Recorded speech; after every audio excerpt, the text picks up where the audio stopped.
இப்போ இதில் வந்து ஐடி கம்பெனிஸ், ஐடி ரிலேட்டடாக, பிபிஓ ரிலேட்டடாக அவுட் சோர்சிங்லாம் பண்ணுவாங்கல்ல. ஸோ இந்த எம்ப்ளாயிகளுக்கு வந்து என்ன மாதிரியான இது தாக்கத்தை ஏற்படுத்த போகுது?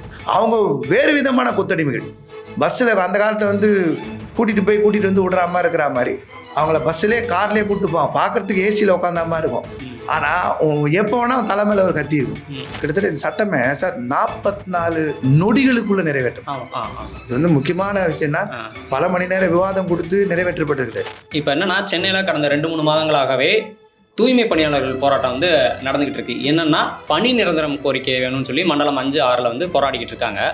இப்போ இப்படி ஒரு சட்டம் வந்து நடைமுறைக்கு வரும்னா வந்துருச்சு.